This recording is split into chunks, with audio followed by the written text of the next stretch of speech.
नमस्कार मित्रों, आज के इस वीडियो में एक बार फिर से आप सभी का बहुत बहुत हार्दिक स्वागत है। हम आशा करते हैं कि आप सभी स्वस्थ होंगे, मस्त होंगे और पूरी तरह से अपनी तैयारी में व्यस्त होंगे। तो मित्रों, आज के इस वीडियो में हम हिंदी साहित्य से संबंधित कुछ महत्वपूर्ण और संभावित प्रश्नों को व्याख्यात्मक तरीके से हल करेंगे और इसके साथ ही ट्रिक की सहायता से याद करने का भी प्रयास करेंगे। तो हम आशा करते हैं कि वीडियो आप सबके लिए बहुत ही महत्वपूर्ण होने वाला है, इसलिए इस वीडियो को आप लोग अंत तक जरूर देखें। चैनल पर नए हैं तो चैनल को सब्सक्राइब कर लें और इसके साथ ही अगर आपको थोड़ा सा भी उचित लगे तो इस वीडियो को अपने जो परिचित लोग हैं उनके पास भी शेयर करें। तो जैसा कि स्क्रीन पर आप देख पा रहे हैं, महत्वपूर्ण प्रश्नोत्तरी ऑल एग्जाम्स, और आज की प्रश्नोत्तरी का पहला प्रश्न है कि बकरी और लड़ाई नाटक किसका है। आपको जवाब देना है। बहुत महत्वपूर्ण प्रश्न आपकी स्क्रीन पर है और ढेर सारे भाई बहनों का जवाब भी आगे विकल्प को लॉक किया जाए। विकल्प A Sarveshwar Dayal Saxena is right answer, है ना। कैसे इसको दिमाग में बैठाया जाए, तो कई बार इस प्रश्न की चर्चा हम लोग कर चुके हैं, है ना, कि बकरी और लड़ाई। तो बकरी के लिए लड़ाई अब सक्सेस ना होगी। अब बकरी के लिए कोई लड़ाई कर ले तो अब सक्सेस ना है। तो अब सक्सेस ना है कि यानी कि सर्वेश्वर दयाल सक्सेना को ध्यान में रख लीजिएगा, स्टार लगाकर इसे नोटबुक में दर्ज कर लीजिएगा, अपने दिमाग में छाप लीजिएगा कि बकरी के लिए लड़ाई करोगे तो अब सक्सेस नहीं होगा। इनका एक नाटक है गरीबी हटाओ, ये भी ध्यान में आप रख लीजिएगा, ठीक है। चलिए, प्रश्न संख्या 2 है, तिलचट्टा और तेंदुआ नाटक किसका है। आपको जवाब देना है। बेहतरीन प्रश्न आपकी स्क्रीन पर और ढेर सारे भाई बहनों का फटाफट जवाब आ गया। विकल्प बी को लॉक किया जाए तो विकल्प बी मुद्रा रासस इज राइट आंसर, है ना। देखिए, तिलचट्टा और तेंदुआ मुद्रा रासस, है ना। तिलचट्टा क्या है, मुद्रा रासस है, और तेंदुआ क्या है, वो भी मुद्रा रासस है। तो मुद्रा रासस तिलचट्टा और तेंदुआ दोनों है, ध्यान में रख लीजिएगा, ठीक है। चलिए, अब प्रश्न संख्या 3 है कि 8वां सर्ग नाटक किसका है। ये देखिए, बड़ा परीक्षा में कई बार पूछा गया प्रश्न है और इसकी चर्चा भी हम लोग कई बार कर चुके हैं कि 8वां सर्ग नाटक किसका है। तो ढेर सारे भाई बहनों का जवाब आ गया कि सर विकल्प ए को लॉक किया जाए। विकल्प A Surendra Verma is right answer, है ना। 8वां सर्ग सुरेंद्र वर्मा का और सुरेंद्र वर्मा का 8वां सर्ग, ठीक है ना। तो 8वां सर्ग किसका है, सुरेंद्र वर्मा का है, ये ध्यान में रख लीजिएगा, ठीक है। चलिए, प्रश्न संख्या 4 है कि प्रजा ही रहने दो नाटक किसका है। जवाब आपको देना है। बेहतरीन प्रश्न आपकी स्क्रीन पर और उतना ही सुंदर जवाब आप सबका आ गया। सिर्फ विकल्प को लॉक किया जाए, Giriraj Kishore is right answer, है ना। प्रजा ही रहने दो, है ना।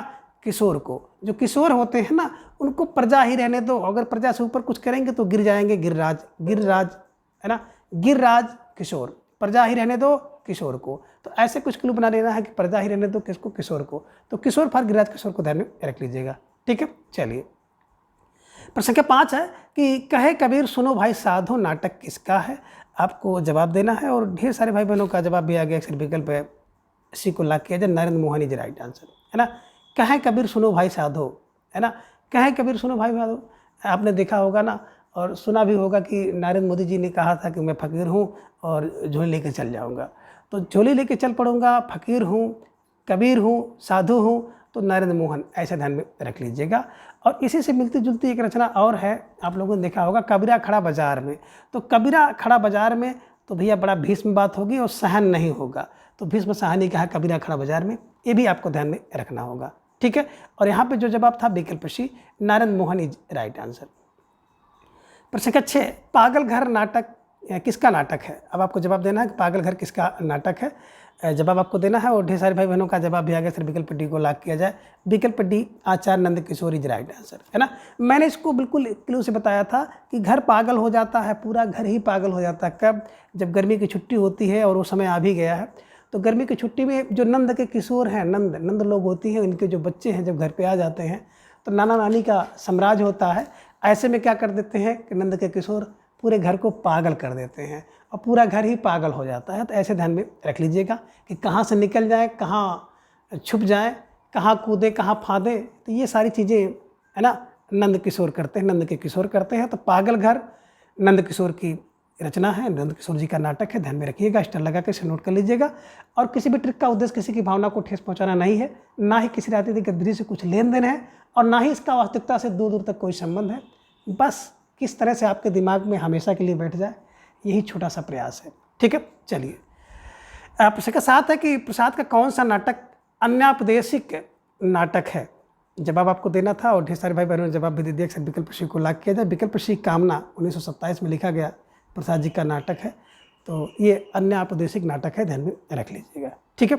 चलिए, प्रश्न संख्या 8 है कि निम्न में प्रसाद कौन सा नाटक विशाख की देवी चंद्रगुप्त के आधार पर लिखा गया है? जवाब आपको देना है और ढेर सारे भाई बहनों का जवाब भी आ गया। अक्सर विकल्प डी को लॉक किया जाए।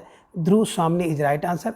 बात करें ध्रुव स्वामिनी की तो ध्रुव स्वामिनी नाटक जो है बिल्कुल प्रसाद जी द्वारा लिखा गया है, जिसमें देवी चंद्रगुप्त के आधार पर लिखा गया है। ठीक है, चलिए प्रश्न संख्या 9 है कि निम्न में से कौन सा नाटक कल्हड़ की रात तंगड़ी के आधार पर लिखा गया है? जवाब आपको देना है और ढेर सारे भाई बहनों का जवाब भी आ गया कि विशाख दत्त को दिमाग में बैठा लीजिएगा। विकल्प B Vishakh Datt is right answer, है ना। कौन सा नाटक कल्हड़ की रात तंगड़ी के आधार पर? विशाख, ये ध्यान में आपको रखना है। ठीक है, चलिए प्रश्न संख्या 10 है कि निम्न में से किसने गीत नाट्य को भावना नाट्य कहा है? जवाब आपको देना है। बेहतरीन सा प्रश्न है और ढेर सारे भाई बहनों का जवाब आ गया। विकल्प बी को लॉक किया जाए। विकल्प बी डॉक्टर नागेंद्र जी राइट आंसर, है ना। जो डॉक्टर होते हैं ना, वो गीत नाट्य को बिल्कुल भावना से जोड़ते हैं, तो भावना से जोड़ने वाले डॉक्टर होते हैं, तो डॉक्टर नागेंद्र को ध्यान में रख लीजिएगा। ठीक है, चलिए प्रश्न संख्या 11 है कि निम्न में से किस उपन्यास को पढ़ने के लिए लोगों ने हिंदी सीखी?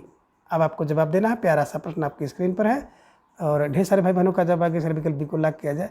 विकल्प बी चंद्रकांता संतति, है ना। बात करें चंद्रकांता संतति तो देवकीनंदन खत्री द्वारा लिखा गया उपन्यास है। इस उपन्यास को पढ़ने के लिए बहुत से लोगों ने हिंदी सीखी थी और चंद्रकांता जो संतति उपन्यास है इसके कुल 24 भाग हैं। ठीक है, चलिए प्रश्न संख्या 12 है कि पांडे बेचन शर्मा उग्र के किस उपन्यास को बनारसी दास ने घास लेटी साहित्य कहा है? जवाब आपको देना है प्रश्न संख्या 12 का। तो ढेर सारे भाई बहनों का जवाब भी आ गया कि विकल्प बी को लॉक किया जाए, चाकलेट, है ना। बनारसी दास चतुर्वेदी ने क्या किया कि पांडे बेचन शर्मा उग्र के उपन्यास जिसका नाम था चाकलेट, इसी चाकलेट को घास लेटी कहा। तो लेट को लेटी में जोड़ दीजिएगा, चाकलेट घास लेटी, लेट और लेटी ऐसा क्लू बना लीजिएगा और उसको दिमाग में रख लीजिएगा कि घास लेटी चाकलेट, लेट और लेटी। ठीक है, चलिए प्रश्न संख्या 13 है कि नागार्जुन के किस उपन्यास में एक वृक्ष को नायक बनाया गया है? जवाब आपको देना है। प्यारा सा प्रश्न आपकी स्क्रीन पर है और ढेर सारे भाई बहनों का जवाब दिया गया। सिर्फ विकल्प सी को लॉक किया जाए। विकल्प सी बाबा वाटेश्वर नाथ इज राइट आंसर, है ना। नागार्जुन जी का बड़ा प्रमुख उपन्यास है जिसमें एक वृक्ष जो कि 100 वर्ष पुराना है, तो इसी वृक्ष को बिल्कुल नायक बनाया गया है, इसकी पूजा की गई है, ध्यान में रखिएगा, बाबा बटेश्वर नाथ। ठीक है, चलिए प्रश्न संख्या 14 है कि सूरज का 7वां घोड़ा किस श्रेणी का उपन्यास है? और ढेर सारे भाई बहनों का जवाब भी आ गया। अक्सर विकल्प सी को लॉक किया जाए। प्रयोगशील इज राइट आंसर। सूरज का 7वां घोड़ा धर्मवीर भारती जी का है। किस प्रकार का, किस श्रेणी का उपन्यास है? विकल्प सी प्रयोगशील, ध्यान में रख लीजिएगा। ठीक है, चलिए प्रश्न संख्या 15 है कि अमृतलाल नागर के किस उपन्यास में लखनऊ के चौक के रूप में हिंदुस्तानी समाज की छवियाँ मौजूद हैं? तो ढेर सारे भाई बहनों का जवाब आया। अक्सर विकल्प बी को लॉक किया जाए। बूंद और समुद्र इज राइट आंसर, है ना। देखिए लखनऊ का जो चौक है ना, उस चौक की सुंदरता बूंद और समुद्र के रूप में फैली हुई है, तो ऐसा ध्यान में रख लीजिएगा कि लखनऊ के चौक के रूप में हिंदुस्तानी की छवियाँ मौजूद हैं बूंद और समुद्र में। ठीक है, चलिए प्रश्न संख्या 16 करवट उपन्यास की कथा वस्तु है। आपको जवाब देना है कि करवट उपन्यास की कथा वस्तु क्या है।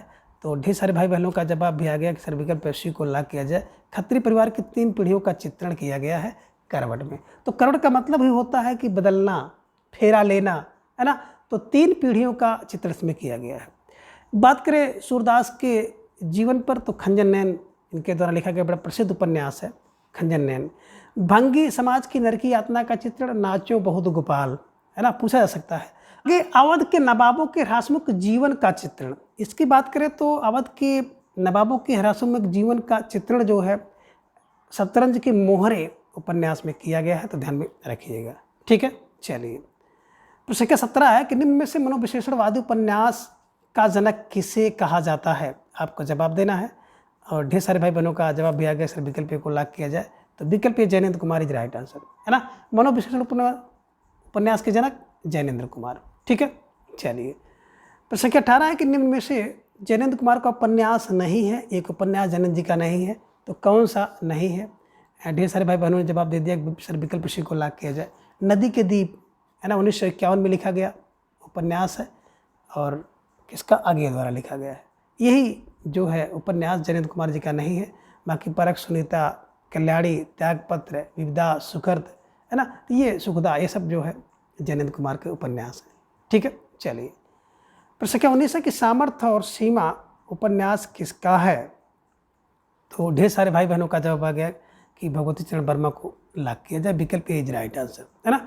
देखिए सामर्थ्य और सीमा सबकी अलग अलग है भगवती के चरण में जाने की, चरण को पकड़ने की। तो ऐसे ध्यान में रख लीजिए कि सामर्थ्य और सीमा के अनुसार हम लोग भगवती के चरण की वंदना करते हैं, पूजा करते हैं, जो कुछ करना है, ठीक है। चलिए प्रश्न संख्या 20 है कि निम्न में कौन सा उपन्यास इलाचंद जोशी का है? अब आपको जवाब देना है। प्यारा सा प्रश्न आपके स्क्रीन पर है और इस प्रश्न के माध्यम से आप इलाचंद जोशी के ढेर सारे उपन्यास को जान सकेंगे। तो विकल्प डी सरकारी जवाब इज राइट आंसर, है ना। कैसे दिमाग में बैठाना है? तो देखिए इलाज की आवश्यकता होती है घृणामय। कुछ लोग ऐसे होते हैं इनको बड़ी घृणा होती है ना, बात बात पे वो हर चीज़ से घृणा करते हैं। तो घृणामय का इलाज होना चाहिए। दूसरा, कोई व्यक्ति सन्यासी है तो उसका भी इलाज होना चाहिए। पर्दे की रानी जो हमेशा पर्दे में रहती है उसका इलाज होना चाहिए, मतलब उसको समझा बुझा के अत्याधुनिक बनाइए, है ना। प्रेम और छाया का निर्वासित व्यक्ति का इलाज होना चाहिए। मुक्ति पथ का इलाज होना चाहिए। और सुबह के भूले हुए व्यक्ति शाम को आने के लिए इलाज चाहिए। जिप्सी का इलाज, जहाज के पक्षी का इलाज। ऋतु का चक्र बदलता है तो इलाज की आवश्यकता पड़ती है, जैसे ठंडी के बाद गर्मी, गर्मी के बाद ठंडी आती है तो इलाज की आवश्यकता होती है। और भूत का भविष्य, इस समय बेरोजगार लोगों को भूत का भविष्य सता रहा है तो उसके भी इलाज की ज़रूरत है। कभी की प्रेसी को भी इलाज की आवश्यकता है। तो इलाज का मतलब इलाचंद जोशी को जोड़ जोड़ करके इन सभी उपन्यासों को बिल्कुल आप रख लीजिएगा, ठीक है। चलिए प्रश्न संख्या 21 है कि निम्न में से कौन सी रचना अमरकांत की है? अब ये जवाब आपको देना है, कौन सी रचना इसमें अमरकांत की है। और ढेर सारे भाई बहनों का जवाब भी आ गया कि जिंदगी और जोक, है ना। जिंदगी और जोक अमर है ना। अगर जिंदगी है तो जोक की तरह समस्याएं रहेंगी और बिल्कुल जोक की तरह समस्याएं हैं तो जिंदगी रहेगी। इसीलिए कहा भी गया है कि संघर्ष ही जीवन है, ठीक है। चलिए अब प्रश्न संख्या 22 है कि सुख और दुख का साथ किसकी कहानी है? जवाब आपको देना है और ढेर सारे भाई बहनों ने जवाब भी दे दिया कि अमरकांत, है ना। सुख और दुख भी साथ साथ रहता है। जब तक व्यक्ति अमर है तब तक उसके साथ सुख और दुख रहेगा, ठीक है। चलिए प्रश्न संख्या 23 है कि देवताओं की मूर्तियां और खेल खिलौने किसकी कहानी है? तो आपको जवाब देना है कि देवताओं की मूर्तियां और खेल खिलौने किसकी कहानी है। और ढेर सारे भाई बहनों का जवाब भी आ गया, अक्सर विकल्प को लॉक किया जाए। विकल्प राजेंद्र यादव, देवताओं की मूर्तियां और खेल खिलौने राजेंद्र यादव के हैं। तो ऐसे कुछ क्लू बनाकर आप इसे दिमाग में रख लीजिएगा। प्रश्न संख्या 24 है कि जहाँ लक्ष्मी कैद है और अभिमन्यु की आत्महत्या किसकी कहानी है? तो ढेर सारे भाई बहनों ने जवाब भी दे दिया, अक्सर विकल्प बी को लॉक किया जाए। विकल्प B Rajendra Yadav is right answer. जहाँ लक्ष्मी कैद है वहाँ राजेंद्र यादव है और जहाँ अभिमन्यु की आत्महत्या हुई थी वहाँ राजेंद्र यादव है, ठीक है। चलिए अब प्रश्न संख्या 25 है कि बलिदान की कहानियाँ किसकी हैं? ये लीजिए प्यारा सा प्रश्न आपके स्क्रीन पे आया कि बलिदान की कहानियाँ किसकी हैं। और ढेर सारे भाई बहनों का जवाब भी आ गया कि भैरव प्रसाद गुप्त, है ना। देखिए तमाम प्रकार के ऐसे भी लोग हैं जिनके बलिदान की कहानियाँ गुप्त हो गई। गुप्त फार भैरव प्रसाद गुप्त को ध्यान में रख लीजिएगा, ठीक है। चलिए प्रश्न संख्या 26 है किनारे से किनारे तक कहानी किसकी है? अब किनारे से किनारे तक अगर आप देखेंगे ना तो राजेंद्र यादव दिखाई देंगे। किनारे से किनारे तक राजेंद्र यादव दिखाई देंगे। ऐसे कुछ क्लू बना के आपको दिमाग में बैठाना है, ठीक है। चलिए प्रश्न संख्या 27 है कि निम्न में से एक मोहन राकेश की रचना कौन सी है? तो मोहन राकेश की रचना कौन सी है? और ढेर सारे भाई बहनों का जवाब आगे सिर्फ विकल्प को लॉक किया जाए। इंसान के खंड है ना। मोहन राकेश की रचना है इंसान के खंड है, ठीक है। तो संख्या 28 से बंद गली का आखिरी मकान एवं चांद और टूटे हुए लोग किसकी कहानी है? ये लीजिए प्यारा सा प्रश्न है और आपका जवाब भी फटाफट आगे सिर्फ विकल्प को लॉक किया जाए। तो विकल्प ये Dharamvir Bharati is right answer, है ना। बंद गली का आखिरी मकान किसका है? धर्मवीर भारती का है। और टूटे हुए लोग धर्मवीर भारती, ठीक है। चलिए प्रश्न संख्या 29 है कि निम्न में कहानी एवं कहानीकार असंगत हैं। तो कौन सी कहानी और उसके रचनाकार यानी कहानीकार असंगत हैं? आपको जवाब देना है। तो ढेर सारे भाई बहनों का जवाब भी आगे सिर्फ विकल्प सी को लॉक किया जाए। सी कौवा और काला पानी की बात करते हैं ना। तो कौवा और काला पानी, कौवा जो है क्या करता है? काला पानी बल्कि निर्मल पानी पीता है। तो ये निर्मल वर्मा द्वारा लिखा गया है, ध्यान में रखिएगा। शिव प्रसाद सिंह द्वारा नहीं लिखा गया है, ध्यान में रखिएगा। यही असंगत था, है ना। अपने पार राजेंद्र यादव, सुने अगर रस्म से लक्ष्मी लाल का है और अग्निखोर फणेश्वरनाथ रेणु का है, ठीक है। चलिए प्रश्न संख्या 30 हंसा जाए अकेला कहानी किसकी है? प्यारा सा प्रश्न आपके स्क्रीन पर है और इस प्रश्न की चर्चा भी मैंने आप सबसे क्लू से की थी। तो अगर आपको क्लू भी याद है तो कमेंट बॉक्स में लिखने का प्रयास करिएगा, ठीक है ना। बिल्कुल सही जवाब विकल्प बी है ना, हंसा जाए अकेला। मैंने बताया था मार के डंडे हंसा अकेला चला जाएगा, तो मार के डंडे मारकंडे को बैठा लीजिएगा, ठीक है। चलिए प्रश्न संख्या 31 है कि असंगत विकल्प कौन सा है। इनमें एक विकल्प असंगत है, तो जो असंगत है उसी का चुनाव आपको करना है जवाब के रूप में।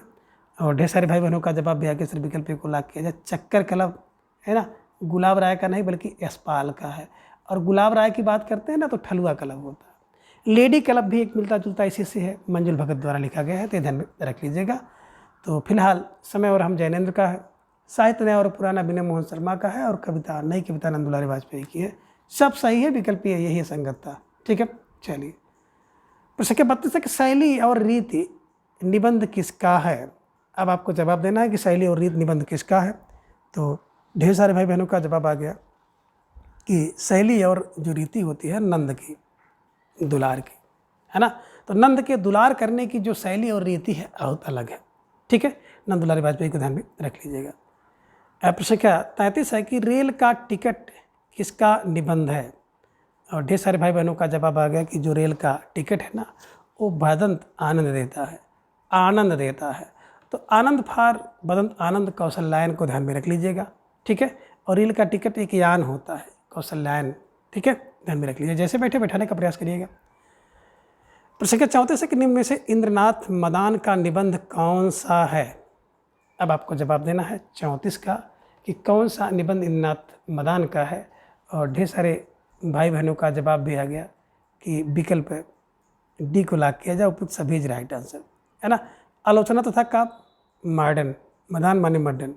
निषेध और निबंध मदन है, मॉडर्न है, मदान है।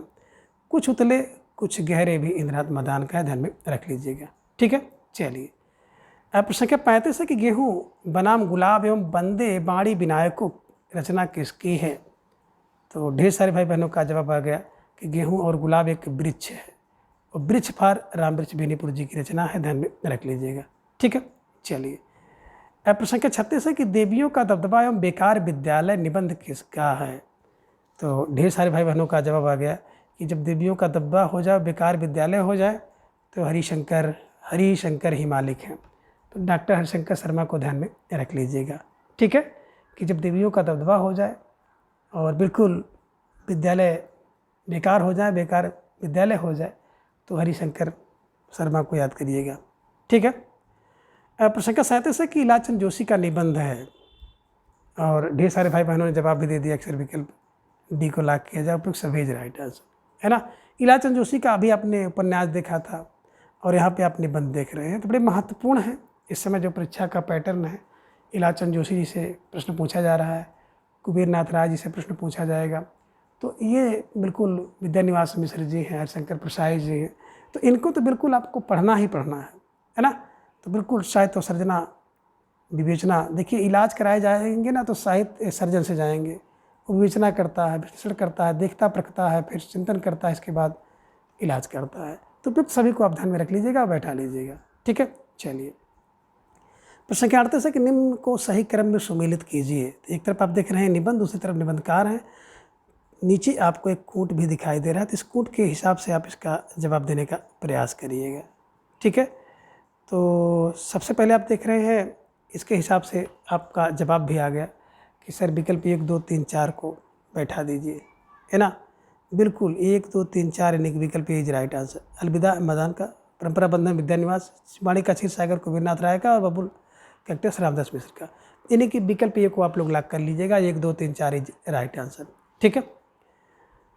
प्रश्न के 39 असंगत विकल्प कौन सा है। इनमें एक विकल्प असंगत है, जो असंगत है उसी का चयन आपको करना है, और थोड़ा सा सोच समझकर जवाब दीजिएगा। तो ढेर सारे भाई बहनों ने जवाब भी दे दिया, घर परिवेश विवेकी राय का नहीं है, घर और परिवेश में राम के दरस चाहिए, रामदरस मिश्र, ठीक है ना। घर में है और उसके आसपास कहीं भी हैं, तो हम लोगों की इच्छा होती है कि राम के दरस हो जाए, राम जी की दरस हो जाए, ठीक है। ऐसे क्लू बना करके आपको दिमाग में रख लेना है, ठीक है। चलिए प्रश्न के 40 है कि प्रगति और परंपरा निबंध किसका है। मैंने कई बार इसको बताया है कि प्रगति और परंपरा में लोग विलास करते हैं, तो जिन भाई बहनों ने विकल्प बी का चुनाव किया था, विकल्प B doctor Ramvilas Sharma is right answer, है ना। प्रगति और परंपरा में विलास, ठीक है। चलिए प्रश्न 41 है कि निम्न में रचनाकार को सही क्रम में मिलान करें। तो बिल्कुल एक तरफ आप देख रहे हैं कि रचना, दूसरी तरफ रचनाकार है, नीचे कोट दिया गया है, कोट के हिसाब से आपको मिलाना है। तो आप इसको देखेंगे तो बिल्कुल आपका जो जवाब होगा धीरे धीरे आना शुरू हो गया। अक्सर विकल्प बी को लॉक किया जाए। 4 3 1 2 है ना, 4 3 1 2।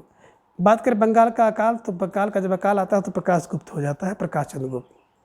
क्षण बोलने लगते, कण मुस्काने लगते हैं। जब कन्हैया लाल आते हैं और बांसुरी बजाने लगते हैं तो क्षण बोलने लगते, कण मुस्काने लगते हैं। नेपाली क्रांति है ना रेणु की है। और प्राग का एक स्वप्न जो है निर्मल होता है। तो निर्मल फॉर निर्मल वर्मा को ध्यान में रख लीजिएगा। 4 3 1 2 इज राइट आंसर, विकल्प बी को सही कर लीजिएगा। प्रश्न 42 है कि प्रकाश चंद्र गुप्त का रिपोर्टाज कौन सा है। ढेर सारे भाई बहनों का जवाब फौरन आगे अक्सर विकल्प डी को लॉक किया जाए। विकल्प डी उपयुक्त सभी इज राइट आंसर है ना। प्रकाश चंद्र गुप्त का राजभवन, अल्मोड़े का बाजार और बंगाल का अकाल, तीनों रिपोर्टाज है वो प्रसिद्ध रिपोर्टाज है, परीक्षा में पूछे जा सकते हैं। ठीक है। प्रश्न 43 है कि निम्न में सती कुमार का रिपोर्टाज कौन सा है ना। और ढेर सारे भाई बहनों ने जवाब भी दे दिया। अक्सर विकल्प बी को लॉक किया जाए। क्या हमने कोई षड्यंत्र रचा था, ये ध्यान में आप रख लीजिएगा। ठीक है, चलिए। अब प्रश्न 44 है कि निम्न में शमशेर बहादुर सिंह का रिपोर्टाज कौन सा है। और ढेर सारे भाई बहनों का जवाब भी आ गया। अक्सर विकल्प बी को लॉक किया जाए। प्लाट का मोर्चा है ना, शमशेर बहादुर सिंह। ठीक है, चलिए। अब प्रश्न 45 है कि उपेंद्रनाथ अश्क का रिपोर्टाज कौन सा है। और ढेर सारे भाई बहनों का जवाब भी आ गया कि उपेंद्रनाथ अश्क का जो रिपोर्टाज है विकल्प ये पहाड़ों में प्रेम में संगीत इज राइट आंसर है ना। पहाड़ों में संगीत उपेंद्रनाथ अश्क का है, ये ध्यान में आप रखिएगा। प्रश्न 46 है कि अल्मोड़े का बाजार किस विधा की रचना है। और ढेर सारे भाई बहनों का जवाब भी आ गया कि सर विकल्प सी को लॉक किया जाए। विकल्प सी रिपोर्टाज इज राइट आंसर है ना। अल्मोड़े की बाजार की रिपोर्ट तैयार की जाती है, तो रिपोर्ट ठीक है, चलिए। प्रश्न 47 है कि हिंदी की प्रथम दलित आत्मकथा कौन सी है। और ढेर सारे भाई बहनों का जवाब आ गया। अक्सर विकल्प बी को लॉक किया जाए। विकल्प बी अपने अपने पिंजरे इज राइट आंसर है ना। प्रथम दलित आत्मकथा की बात की जा रही है तो अपने अपने पिंजरे, यानी कि प्रथम दलित आत्मकथा अपने अपने हिसाब से लोग मानते हैं। मोहनदास नैमिषराय द्वारा लिखा गया है। अर्धकथानक की बात करते हैं तो हिंदी की प्रथम आत्मकथा अर्धकथानक है, बनारसी दास जैन द्वारा लिखी गई है, ब्रजभाषा में, गद्य और पद्य में है। हिंदी की पहली आत्मकथा मानी जाती है, ध्यान में रखिएगा। ठीक है, चलिए। प्रश्न 48 है कि दोहरा अभिशाप आत्मकथा किसकी है। तो ढेर सारे भाई बहनों का जवाब आ गया कि सर विकल्प सी को लॉक किया जाए। कौशल्या बसंती इज राइट आंसर है ना। दोहरा अभिशाप आत्मकथा किसकी है, तो कौशल्या जी को आप लोग देखे होंगे, तो ये ध्यान में रख लीजिएगा कि कैकेयी जी ने तो वरदान मांगा और कौशल्या जी के लिए अभिशाप हो गया था कि एक तो उनके पुत्र का वनवास, दूसरा पति दशरथ महाराज दशरथ जी का देहांत होता है। तो ऐसे कुछ क्लू बना करके इसको बैठा लेना। ठीक है, चलिए। प्रश्न 49 है कि मुर्दहिया और मणिकर्णिका आत्मकथा किसकी है। ढेर सारे भाई बहनों का जवाब भी आ गया कि सर विकल्प बी को लॉक किया जाए। विकल्प B Tulsi Ram is right answer है ना।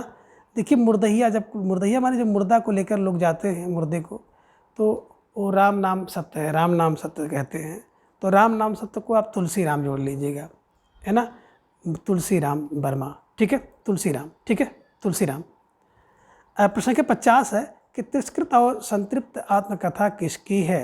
ये लीजिए, प्यारा सा प्रश्न आपकी स्क्रीन पर है कि तिरस्कृत और संतृप्त आत्मकथा किसकी है। ढेर सारे भाई बहनों का जवाब आ गया कि सर विकल्प ए को लॉक किया जाए। तो विकल्प A Surajpal Singh Chauhan is right answer है ना। देखिए जो सूरज होता है ना, वो सबको अपने प्रकाश से तिरस्कृत करता है, और यही सूरज है जो सबको अपने प्रकाश से संतृप्त भी करते हैं। तो संतृप्त और तिरस्कृत कौन करता है, सूरज करता है। तो सूरजपाल चौहान को ध्यान में रख लीजिएगा, स्टार लगाकर इसे अपने नोटबुक में दर्ज कर लीजिएगा। तो मित्रों, आज के इस वीडियो में बस इतना। अगले वीडियो में हम इसके अगले भाग को जानेंगे। तब तक के लिए आप सभी अपना बेहद ख्याल रखें, अपना अधिक से अधिक समय अपने अध्ययन पर लगाएं, अपना प्रेम स्नेह विश्वास इस तरह से चैनल पर बनाए रखें। धन्यवाद, नमस्कार, बाय बाय।